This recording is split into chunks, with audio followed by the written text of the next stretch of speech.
Hey everyone, and welcome to episode 21, and we're going to start this episode off with some Tears of Gothics. I'm going to be earning quite a few tears from this one, it seems.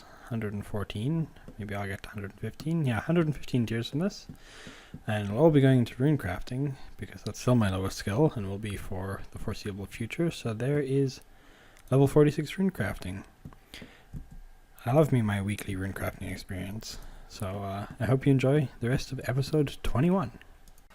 Back at the Slayer grind, here we have level 63 Slayer. Oh no, I can now kill spiritual rangers, which means spiritual creatures will not be a task I can get. That's really unfortunate until I get at least 83 Slayer for the mages, or at least 80-ish so I can boost, but for now that's going to be a really awful task if I get them. But hopefully I won't, and if I do, I'll just get them done like everything else. Yeah, Slayer level. So here's a hard clue casket from that Bloodvelds task. Anything good? Nice alcohol. I think that's my first black d'hide body actually. Let's go have a look. Yeah, that's my first one, so I'll take that as a reward, not too bad. And then the rune plate means that I can have a little bit more money, so not the worst reward. And here we have level 74 farming. Oh, I can now do the highest fruit in Tithe Farm in Corend, which if I want some active farming experience is pretty nice. I need to go back eventually to get the seed box, so it'd be nice to get some good farming experience. And the other cool thing is next level I will be able to farm magic seeds, of which I have a couple in the bank. Nice level to get though. And here we have another hard clue obtained from the Hellhound task. And good elks, nothing much else from there. Always appreciate some lore runes though. And that is hard clue number 13. And with this palm tree right here, a level 75 farming. Wonderful milestone to achieve because I now can grow magic trees. I have a couple of those seeds in the bank, and those are always really good farming experience, so really good level coming in here. And this also puts farming at my 4th highest level, tied with strength. Just advanced another strength level up to 76 now on the Slayer task, and I'm just about to get a hit points level as well. 100 XP more, so it'll be on the next Hellhound. So I guess I'll just keep talking for a bit. Still 86 combat. Nothing moving there. I think I need at least another 2 more levels, so the hit points level and something else. I'm keeping using strength because I believe I've been told at least that if I train strength, there's the 73 hit points. So, and yeah, so the next any kind of level I get in terms of I get, what do you call these things? Next level I get in terms of melee or combat skills will get me a combat level. But I'm going to keep training strength for now because I believe I've been told at least that if I use strength on the Dragon Scimitar all the way up to Slayer level 85, that should get me 99-ish strength. So we'll test that out, see how it goes. Also, 41 tasks complete. On our way to 72 Slayer. And coming up on this next pot over here is going to be level 75 Thieving. This could take a few tries though. Oh, there we go. Level 75 Thieving. I can now pickpocket gnomes. Oh, and the gemstones. I think that's a hard task for one of the diaries, so nice level to get there. I'm currently at Pyramid Plunder because I'm attempting to try and get the Ferroceptor again.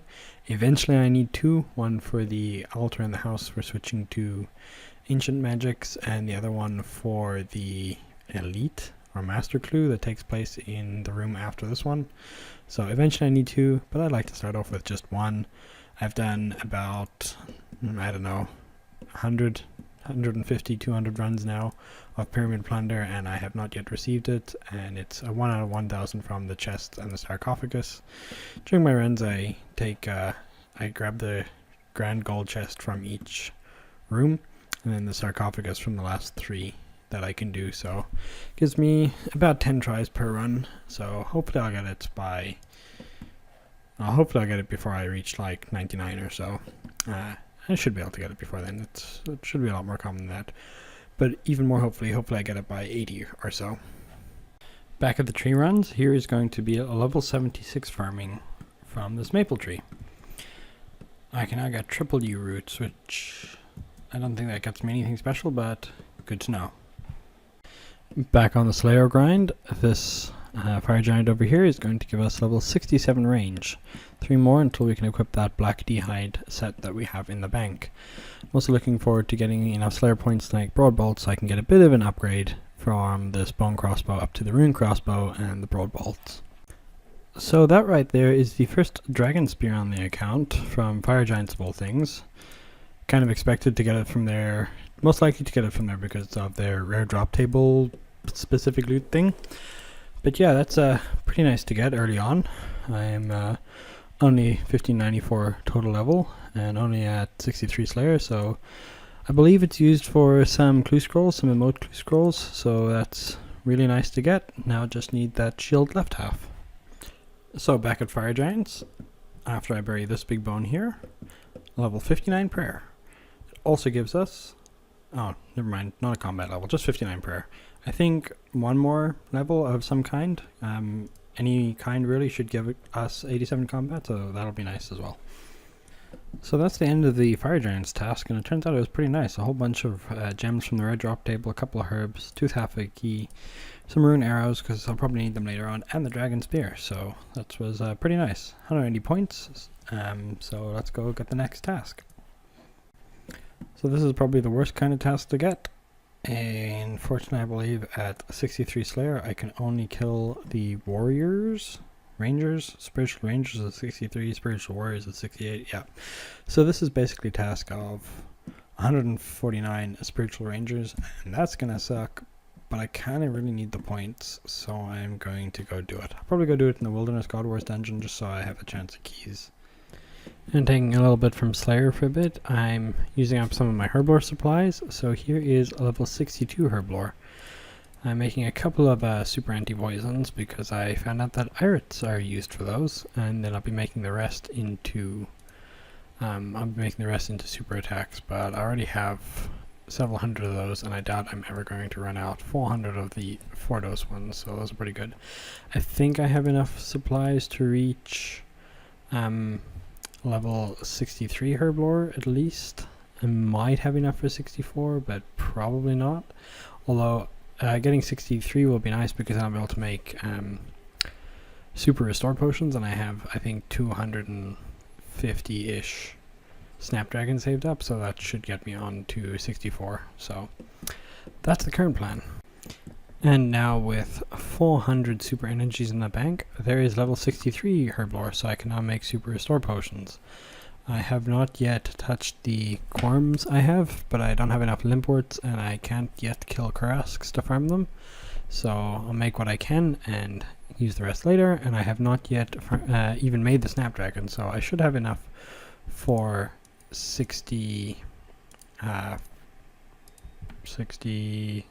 herblore between all these, which is pretty nice.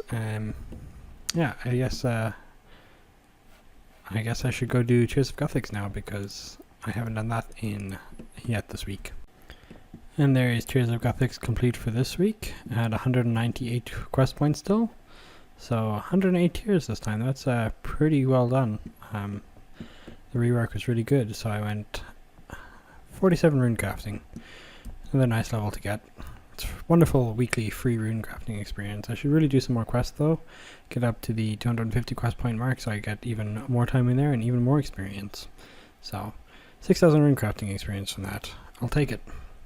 So here's the quick completion for Skippy and the Mogres. So I can now go hunt Mogres and get those flippers. I'll get back to you once I've killed them. I've got enough for 200 kills, so let's see if that's enough. It's a 1 in 64 drop rate, so hopefully it will be. So this is going to be the first Mogre kill, which also completes a medium task in the Falador area. No flippers from that, but hopefully soon. Well, there's another Mudskipper hat. I have no idea what use I would have for even one, never mind two. Still no flippers though.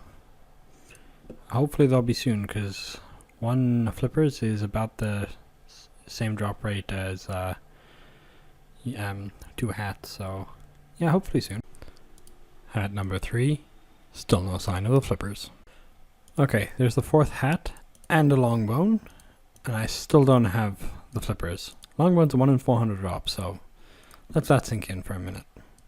4th hat, and they're 1 in 24, 26, so yeah. Flippers, please. Hat number 5. Still no flippers in sight.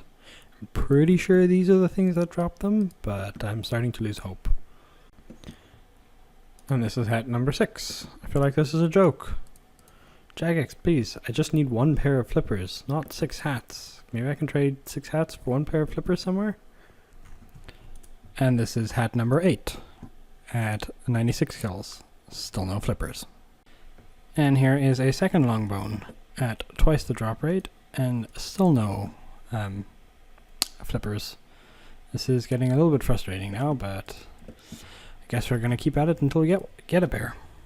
And right after, here is a third one. That's 3 1 in 400 drops, and I still have yet to get that pair of flippers, which is 1 in 64. I don't even know. I just don't even know what to say at this point. Yay for the construction experience. And this would be hat number 9. Still no pair of flippers. I'm gonna have to go restore my health, get some more food, and come back. And this is hat number 10. The other 9 are in the bank. This is going to be a fun little collection to have by the time we're finished. And here we are on to hat number 11. I'm sure I'll get flippers one day. I'm sure of it. The question is, will we get it before we reach 20 hats? Oh, that makes hat number 12. Eventually, I don't even know at this point. 12 hats. I think this is hat number 13. I've kind of lost count at this point. Still no flippers though. You see, this is where I put my flippers if I had some. And here is another hat. I think this makes it 14. No flippers. Also, I got a defense level in there somewhere, which put me at 66 defense and 87 combat. That I missed it because I was concentrating too much on the number of hats that I was gaining. So yeah, there's that. 1599 total level, almost at 1600, so I'll be getting that at the end of this episode. Oh my gosh, there they finally are. This only took 221 kills. Okay, so let's have a look at the probability of this. It is, let me bring up a handy dandy calculator. We have 1 minus the chance of getting it, which is 63, divided by 64, all to the power of, where'd the power go? To the power of 220. So there was a 96.8% chance that I would have gotten that by 220 kills, so that is pretty rare. Or pretty unlucky rather, so finally have them. It's good to be done with this grind. So in that grind for the flippers, I managed to get 14 Mudskipper hats. I managed to get 3 Longbones and 3 Runner Seeds, so not the worst, but it's nice to finally have them and be done. I think I'm just going to keep all 14 hats for now, because why not? And I know that wasn't really a tough grind, only 220 kills for 1 in 64, but it still felt like forever. And the reason I want these is so I can do the underwater thieving and agility, so that I can trade the mermaid tiers in for seaweed spores, because I want to farm seaweed so I can train crafting. So at this point I'm going to end off the video. We got some good gains on rune crafting from Tears of Guthix, a couple of herblore levels, a little bit of Slayer, almost at 64 there, still working towards at 72, and a couple of thieving levels. I did the Skippy and the Mogres grind so that I can get the flippers, so I can do the underwater thieving and agility, so I can get some seaweed spores to train crafting. So all in all, some good progress in this episode. So next episode we're going to start off with 1600 total, so I'd like to say thank you very much for watching, and I hope you enjoyed it, and see you all next time. See ya!